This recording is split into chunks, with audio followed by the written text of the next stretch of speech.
और मैं आज आपको बताने वाला हूँ साइबर सिक्योरिटी के बारे में कि साइबर सिक्योरिटी क्या होती है और ये क्यों हमारे लिए ज़रूरी है। ठीक है, और अगर हम इसका पालन नहीं करेंगे, इसकी बात नहीं मान के हैकिंग करेंगे तो हमें क्या क्या सज़ा मिल सकती है और कौन कौन से लॉ के सेक्शन हम पे लग सकते हैं। ठीक है,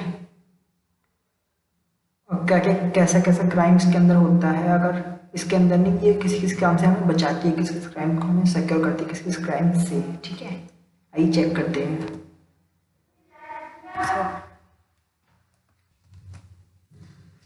इंट्रोडक्शन, हम जानते हैं इसका इंट्रोडक्शन क्या है। ठीक है, साइबर सिक्योरिटी का it refers to a body of technologies process and practices designed to protect network devices, programs and data from attacks, damage or unauthorized access. It is also known as information technology IT.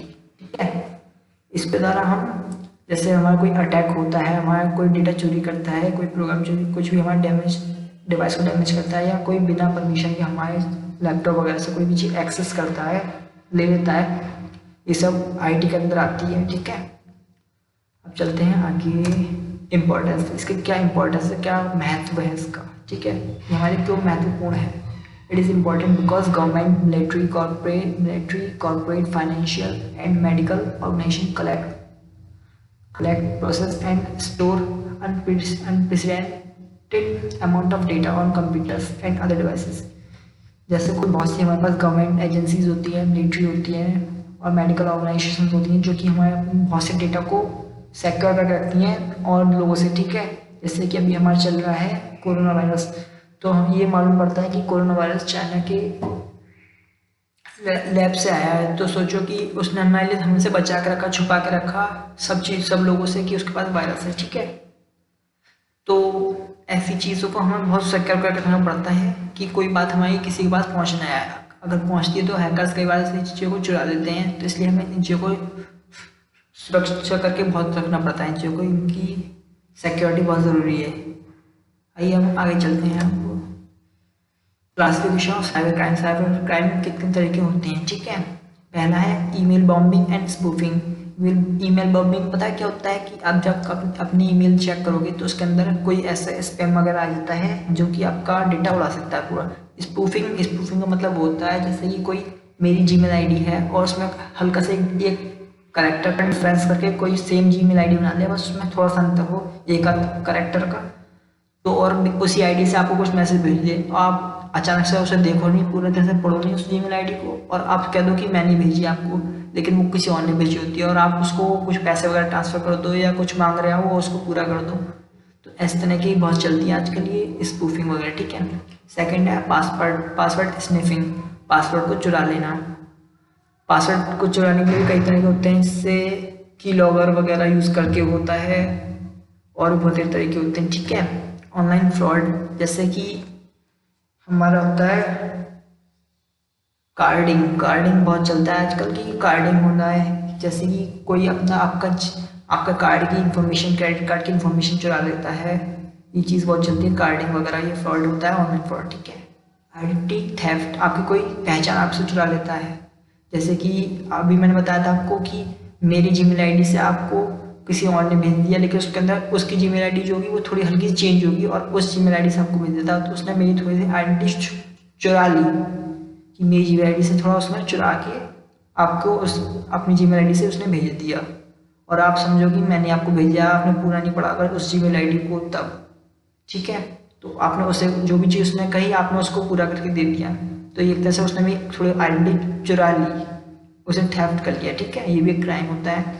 और आता है cyber terrorism, ये hacker जो होते हैं, ये ज़्यादातर बहुत सी ऐसी चीज़ होती हैं कि अभी कुछ दिनों पहले केस आया है कि जूम के कई सारे अकाउंट हैक हो चुके हैं। ठीक है, हैकरों ने उसे हैक करके कुछ कंपनियों में बेच दिया है। जूम जो होता है जिसमें हम एजुकेशन पर्पज़ के लिए होता है, लाइव एजुकेशन गेन करते हैं। ठीक है, एक्सेस करते हैं, तो कुछ हैकर ने उनको हैक करा और कुछ कंपनियों को उसे बेच दिया। ठीक है, तो ये साइबर टेररिज्म के अंदर आता है। तो ये थे हमारे साइबर क्राइम के तरीके, कितने कितने प्रकार। ठीक है, आगे चलते हैं। अवॉइड साइबर सिक्योरिटी अटैक्स, हम साइबर सिक्योरिटी अटैक्स को कैसे अवॉइड कर सकते हैं, कैसे रोक सकते हैं। ठीक है, अपने कंप्यूटर को और अपने मोबाइल को कैसे इससे बचा सकते हैं। Set a day of week to monitor your credit card statement. हमें हर हफ्ते अपने अपने कुछ दिनों तक, हर हफ्ते मतलब हर एक हफ्ते जो होता है उसके अंदर, हर एक वीक के अंदर लगभग 2-3 दिनों से हर रोज चेक करना चाहिए कि हमें कि हमारे क्रेडिट कार्ड की स्टेटमेंट क्या है, उसका मॉनिटर करना चाहिए कि उसमें कोई पैसे कम तो नहीं हुए, कि ज़्यादा नहीं हुआ, अगर हुए तो कैसे कम हुए, उसके बारे में पूरी जानकारी होनी चाहिए हमारे पास। ठीक है। Sign up for real time alert. हमें रियल टाइम अलर्ट जो होता है साइन अप करके रखना चाहिए उसमें, क्योंकि अगर मानो कि अब कोई अगर हैक करता है कुछ भी चीज़, तो आपको अचानक एकदम अलर्ट मिल जाए, आपको एक अलर्ट बॉक्स आपके सामने आ जाए कि इसने आपका ये हैक करा है, ये ऐसे प्रॉब्लम करा है इसने क्रिएट। ठीक है। तो रियल टाइम अलर्ट भी, क्योंकि आपको अचानक जैसे अभी करा उसने आपको हैक, तो आप हाथों हाथ आपके पास एक अलर्ट आ जाए। ठीक है। Keep your private information private. ठीक है। अपनी प्राइवेट इन्फॉर्मेशन को प्राइवेट रखना चाहिए, किसी को शेयर मत करो आप, जैसे कोई पासवर्ड है कुछ भी चीज़ है तो आप शेयर ना करो। ठीक है। ये अगर आपने शेयर करा तो आपको अकाउंट, क्या पता आपको अकाउंट हैक ही कर ले वो आपका, चुरा ले कुछ पैसे। ठीक है। Routinely change passwords and make them strong. भाई आपका पासवर्ड अपना हर हर हफ्ते एक बार चेंज जरूर करना चाहिए, क्योंकि ऐसा होता है कई बार हैकर्स आपके पासवर्ड को चुरा लेते हैं, उसे तोड़ लेते हैं किसी न तरह से, बहुत तरीके होते हैं जो तोड़ सकते हैं। ठीक है। उस पासवर्ड को हमेशा चेंज करके हर एक हफ्ते चेंज करते रहो आप, तो उससे ये होता है कि आपका पासवर्ड अगर एक बार किसी ने चुरा लिया तो दूसरी बार आपका दूसरा पासवर्ड होगा तो आपको एकदम डेटा एक्सेस नहीं कर पाएगा वो। ठीक है। और उसे बहुत स्ट्रांग बनाना चाहिए पासवर्ड को। ये नहीं कि अपना अपना नाम लिख दिया आपने अपना, या घर वालों का नाम लिख दिया, नहीं ऐसे नहीं। या तो उसमें करेक्टर, इंटीजर वगैरह सब मिलाकर, ठीक है, नंबर्स और डॉलर वगैरह, साइन वगैरह, हैश, इन सबको मिलाकर तब एक पासवर्ड बनाए। और थोड़ा ऐसा कि कहीं और लिख लो चाहो तो आप उस पासवर्ड को, ताकि कोई अगर आप भूल जाओ तो उसे लिख लो। ठीक है। अगर अगला पॉइंट हमारा अनइंस्टॉल अननेसेसरी सॉफ्टवेयर्स। जैसे आपके पास कोई सॉफ्टवेयर ऐसे होते हैं जो फालतू पड़े रहते हैं अपने लैपटॉप वगैरह में, आपके मोबाइल के अंदर ऐप्स पड़े रहते हैं, तो उन सॉफ्टवेयर और ऐप्स को आप हटा दीजिए अपने मोबाइल से, क्योंकि ये फालतू वैसे भी आपकी बैटरी वगैरह बैकअप ज़्यादा लेते हैं, वो बैटरी खर्च करते हैं, तो वैसे भी हटा दो उसे। कई बार ऐसे होता है कि वो आपका डेटा उड़ाते रहते हैं। ठीक है। Never give your full name and address to stranger. अब कभी अपना पूरा नाम ना बताओ किसी भी स्ट्रेंजर को। ठीक है। और ना ही अपना एड्रेस पूरा पता बताओ किसी भी स्ट्रेंजर को। और अगला पॉइंट हमारा मेंटेन बैकअप। आप रेगुलरली उससे बैकअप लेते रहा करो अपने डेटा का। ठीक है। आगे चलते हैं अब हम challenges of cyber security. Cyber security क्या क्या चैलेंजेस हैं, मतलब क्या क्या उससे हम कैसे कैसे सिक्योर कर सकते हैं, कैसे कितने तरह के सिक्योरिटी हमारे पास। Network security, application security, data security, identity security, mobile security and user education. ठीक है। नेटवर्क सिक्योरिटी मतलब कि आपको वाईफाई वगैरह सिक्योरिटी। ठीक है। एप्लीकेशन सिक्योरिटी आपका पासवर्ड, ऐप्स सॉफ्टवेयर जो होते हैं, जो भी आपका अपने सॉफ्टवेयर का पासवर्ड अगर लगा होते हो तो ये एप्लीकेशन सॉफ्टवेयर सिक्योरिटी होगी। डेटा सिक्योरिटी अपने जो डेटा के ऊपर आप सिक्योरिटी लगाते हो, जैसे प्राइवेट वीडियोज़ वगैरह, प्राइवेट फोटोज़ वगैरह। ठीक है। आइडेंटिटी सिक्योरिटी, जैसे अपने आपने, जैसा ही मैंने बताया था आपको, कार्डिंग के अंदर आप अपना जो अकाउंट वगैरह है, कई बार ऐसी साइटों पे जाकर आप दे देते हो जो कि देना अच्छा नहीं होता। ठीक है। आप उनसे सिक्योर रखना चाहिए आपको। ठीक है। मोबाइल सिक्योरिटी, अपने मोबाइल को सिक्योर रखना है आपको। पासवर्ड, एक पासवर्ड नहीं तो 2-3 पासवर्ड आप डाल के रखिए, क्योंकि अगर एक पासवर्ड कोई तोड़ता है तो दूसरा पासवर्ड आपका रह गया आगे, ताकि उसे फिर एक ब्रेक लग जाए आगे। ठीक है।